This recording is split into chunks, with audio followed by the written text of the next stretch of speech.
Hello there, and welcome to Teachers Talk with Malia, Molly, Cesar, and Brian. We understand that it's really hard to find Teachers Talk on YouTube, so make sure that you are searching it with one of our names, which I just listed, and you can go back and check in the recording if you really need to find it. But thank you for watching. Thank you for following and subscribing. Thank you for not leaving comments that we don't allow people to leave them anyway, so it's wonderful. I'm Brian Higgins. I teach high school English, Avid, drama, stagecraft. And I'm okay at most of those, so that's good. Who wants to introduce themselves next? I'll go. I'm Malia. I teach social studies and I teach Avid at Cascade High School in Leavenworth, Washington. All right. My name's Molly. I teach with Malia at Cascade. I teach high school, bio for 10th graders, and then 9th grade integrated physics and chemistry. Hi, my name is Cesar. I teach at Leavenworth, Washington, Cascade High School with Molly and Malia, and I do a little bit of math and I do a little bit of science. We're going to start our regular way, which is discuss a failure or a major obstacle we had. But overall, we're going to end up talking today about celebrations, just things to celebrate, because if you don't do that, mental health certainly deteriorates. So, Cesar, what was your biggest failure? Let's go weak. Let's not put too much pressure on you. Oh, well, I think 2 for the price of 1 here. Today I posted an assignment. I didn't publish it. So I had a student say, hey, you haven't published today's assignment. Like, okay, so I went ahead and I published it. Then I had another student for that same class, that same assignment, say, hey, you didn't add a submit button. So I had to go back in and add a submit button. Well, yeah, there we go. Awesome. Malia? So mine, you guys are really going to think I'm a dork for this one. So I know that on Canvas, when a student submits a photo and you're grading it, a photo of like an assignment, I know you can click the button to like rotate it, but I still keep on catching myself going like this, like turning my head, trying to read it sideways, even though I know the button is there, but I can't stop. So I have a crick in my neck because today I kept going like this to read assignments. So that's my mess up for today. That's good. It's quicker. No, it's not really quicker, is it? Molly, what was your biggest obstacle or failure? This sounds so bad. I feel like there's so many. I'm like, how do I differentiate them? Oh man. Well, I had a really awesome lesson last week that was like not about science at all. It was about like study habits and like picking a space that can work, or try to like create your own little like corner that's like, your bio corner or whatever. And then this week I am getting like less and less engagement as the year progresses. So I was like, we had this amazing conversation that I had like high engagement in, and then when it comes to content, I'm like, oh shoot, they're still not, like I'm losing more. So like, I think that whole thing was just a major fail. My failure of the week, one of my classes and I had a conversation about the extreme attitudes following the election, and just how to continue treating people like human beings.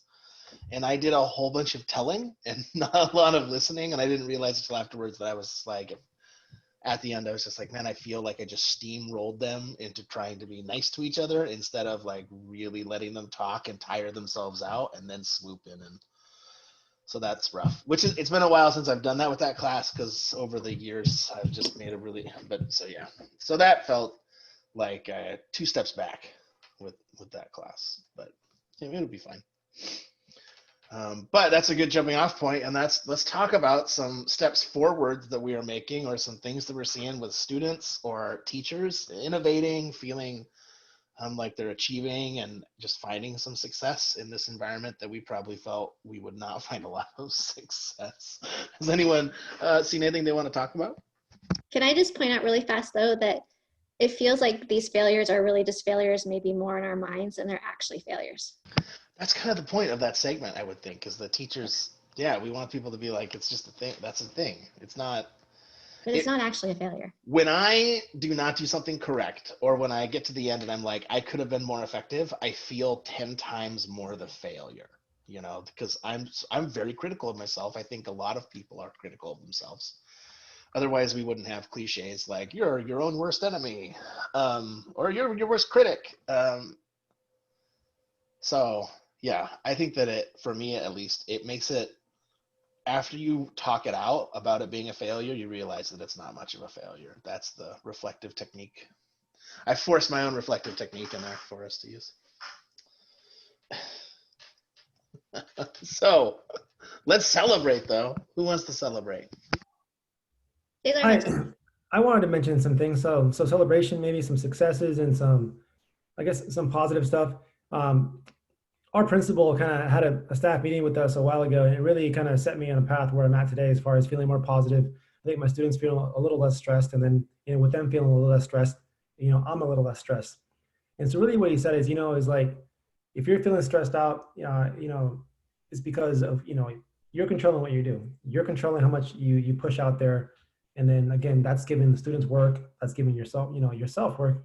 And so really it's kind of like, hey, reflect, step back and see what's going on, and kind of just like, you know, fix some stuff. And so that was really helpful because I kind of reined back some things as far as, you know, what I was doing, how much I was doing, really the volume of content that I was trying to push out there.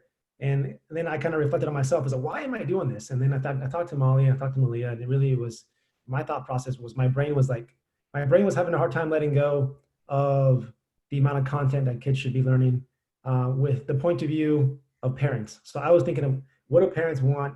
And that was my guide. And so once I looked at that and said, you know what, maybe, you know, I just need to take a hold and see that maybe the parents don't want that much work. Maybe the parents, you know, don't want their kids to be stressed out so much. So really what I did is I kind of pumped the brakes a little bit. I reduced the content. I reduced a little bit of the workload. And I kind of like my grade book / you know, Canvas is a little more, you know, I guess the normal bell curve versus, you know, the extremes. And so that to me, again, is a huge positive in, you know, in administration, and moving forward, it just a lot less stress on my end. So have you seen more from your students in some ways by asking them to do less? That's the question I've been thinking about. Like, if we ask them to do less, maybe they'll actually do more.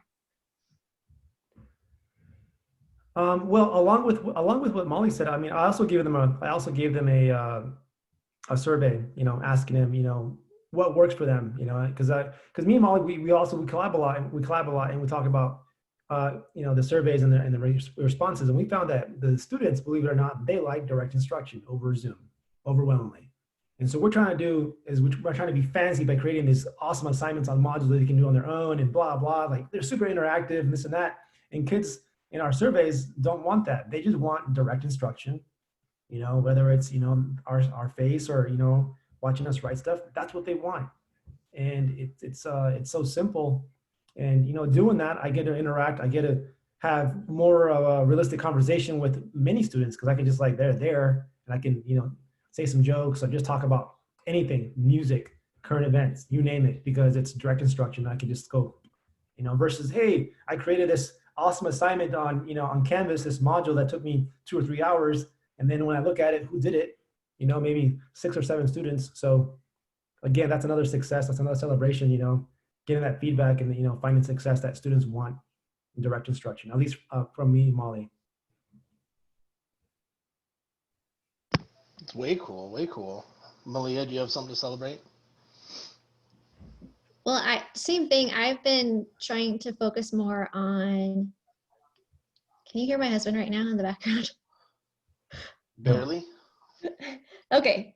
Anyway, sorry. So I've been trying to focus on connections with my students. Like, somehow that piece gets lost a little bit when you're just thinking about content all the time. And so when I do that, then I'm actually a way happier teacher. Like, I'm so much happier when I'm thinking about how I'm connecting with kids in lots of different and creative ways.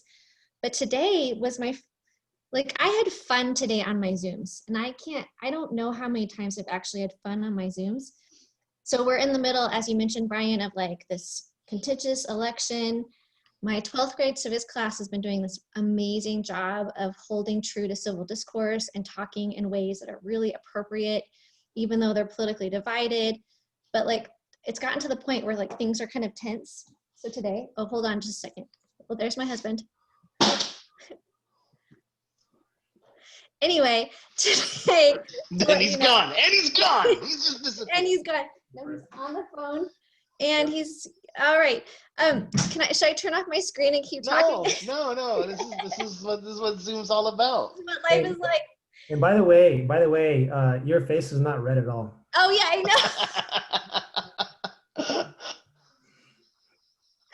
Anyway, so today we started off class. I asked them the question. Are you ready for this question? Is a hot dog a sandwich? Oh man, that's contentious. And then we talked about, is a quesadilla a sandwich? Oof. Oh my gosh. And then we discussed, is a taco a sandwich? And they don't know this yet, but on Monday we're going to talk about, well, actually probably not Monday. I think they're kind of sick of it. But at some point I want to talk to a class about, is cereal soup? Anyway, they talked for 20 minutes about whether or not a hot dog was a sandwich. And they all got it, like for some reason, they like have to Google it. I'm going to Google if a hot dog is a sandwich. And so then all of a sudden we learned about like the Earl of Sandwich. And then apparently in Colorado, chicken wings are considered sandwiches. And yeah, that was my Zoom today. So it was awesome. They did content too, but we started off with that. So it's a great way to teach kids how to have some civil discourse. It's nice to know that not only are they looking up the answer, but they're like, oh, we're going to hop off that to some information. Like that's okay, fine. Look it up on Zoom. If you're gonna like look through 4 or 5 extra web pages just to learn some history, I'm much more okay with that now than I was before. That's good. Molly, what about you? I think like similar to what Cesar was saying, like just trying to simplify has been really rewarding for my own like mental state. And I think the kids have appreciated it as well. In fact, I know that they have. So that is like an overall like win and celebration. More like specific though, I emailed Malia and another colleague, 2 days ago, about these amazing emails that I've been getting from students when they're advocating for themselves. Like they're so funny. And so I've just been like cracking up at these emails I'm getting. Like a kid sent me an email. The email, she wanted me to open up a quiz like that had locked like 2 weeks ago. But in the context of asking me to open up this quiz, she also provided me with a picture of a grizzly bear like yawning. And then like a whole description about how she's like, do you think bears know like the beauty around them? Like, do you think that they can like perceive beauty? Because I think they can. And lots of other scientists think they can too. And then told me to look it up. And then like, it was the most random and delightful email that I got mid-morning on Tuesday. And that's not the only one of its kind too. I've been getting just like amazing interactions with kids when it's not like person to person, when it's through email or through text. It's been really delightful. That's awesome. And it's all that relationship building, like as Malia was saying, like it's just like, it's way more fun than do your quiz. That's a lot of, where do you think that's coming from? I think it's always been there. We just haven't like given them the opportunity to express it when we're so focused on content and so focused on like our own classroom rules and routines, personally. Yeah, I really do think that COVID and the online classroom has given us the opportunity to find ways to connect to students and build relationships that we haven't accessed before. And hopefully students and teachers are like trying to take advantage of that type of thing. I certainly am doing a couple. I do like these one-on-one conferences with my Avid students because I'm trying to teach them how to be self-advocates and how to have that conversation. And then because I have a class of students that are really good at independently working, I was like, well, here's a bunch of work to do. And they started doing it. And I was like, well, I should use my time. So let's meet and do one-on-ones. And they were all like, no teacher has ever done this with me before because I just get A's and I'm really good at working and no one's actually sat down and talked to me because they haven't needed to. And I'm like, oh, well, that's been a positive. So that kind of thing. And the emails you're getting from students and the emails that we might all be getting, like, there is some really cool potential there to do something with that. Malia, looks like there's a good joke going on. Have I been on mute this whole time? I'm just waiting for my husband to come back into our Zoom at any moment. So We should just do like a spouses friends episode. We can all bring one guest who's not a teacher, and then we can just interview them. Oh, we already got one. There's two. Oh man. So I'll bring Cesar. We can sit side by side. Fantastic. Let's do some closing. Any closing thoughts that we want to add on to that? Because I like to end at a happy spot. Oh, there it is, right there, walking up behind Malia. I wanted to go ahead and maybe end it on this. It's not really about student success, but it is about content. Me and Molly, we taught this unit on Yellowstone on how this event, this person was trying to hot pot in Yellowstone, and unfortunately he hot potted. Hot potting is when you see a pool and it's warm or hot and you want to jump in like a jacuzzi or a hot tub. Okay, thank you, because I had some questions about what that term But means. unfortunately, this person, didn't take into account the pH of the water, so it ended up dissolving in the pool, which is unfortunate. And so that was our entire unit driving, But then just last week, we found out that there was a person in Yellowstone who was trying to take chickens and dip them in because the way you because they had learned from their science teacher that a person had dissolved and they were testing it. I know that's what happened. And so our students were like, Mr. Mendoza, we saw this person. Did you hear about Yellowstone? And they were all super excited because they've learned all the chemistry behind, the geology, the physics, and the chemistry behind, the Yellowstone and the process of that person's body dissolving. And so they're like, these people are so, dumb. Like, yeah, it's like, aren't you glad you took, IPC with Mr. Mendoza? And then anyways, they thought it was funny. It was kind of comical. Those units are so cool that it makes me wish I was a science teacher at our school when those teachers started teaching those units, man. So cool. The whole boat on top of the house or whatever, they stand out. Those things, and the things the students make when they're reporting their learning stand out. So way to go. I would like to clarify that I started cracking up when, Cesar, when you went from being like, hot potting is when you're trying to go like into the hot tub and then like he ended up dissolving. It was like, there's like a few more steps to the story. It just like went from like 0 to 60 real quick. I wanted to keep it short. Chicken hot pot. That's what I'm going to call that. Yeah. Oh, man. Anything to cap it off, Malia? Quick cap? Nope. Molly, any quick cap? Well, I just want to point out that, again, it kind of goes back to you think you're failing in a class, and then your students apply their learning to an actual current event and come back and they're like, hey, this happened in Yellowstone, which lets you know that we're not really failing. Just thought I'd point that out. 100%. That's a good one, yeah. That is a good one. My closing is having that one day off yesterday made me realize how much I need a break. I was so sad that we didn't have a Sunday after. That hurt. It feels like we need more breaks in online learning. More like, I don't like that I feel like I need more, because I love to be at school and I love teaching and I love interactions with students, but every day I feel like I need a longer weekend for sure. And it's tough. That's tough. But also, it's like almost Thanksgiving and the Christmas time, so super excited. That is us. We are Teachers Talk. I'm going to point, even though I know that I don't know if people are, so thank you to Molly and Cesar and Malia for being here. Malia, thank your husband. There he is right there. Hey, do you want to give a shout out? Yeah, let him, come on, turn on your microphone. He can do our goodbye. Just tell everyone to subscribe and follow us. And subscribe, follow. Teachers are awesome. So are principals. All right. Thanks everyone for listening. He's been trying to get in on Teachers Talk forever. I said, start Administrators Talk. Start your own YouTube station, whatever. Yeah. There you go.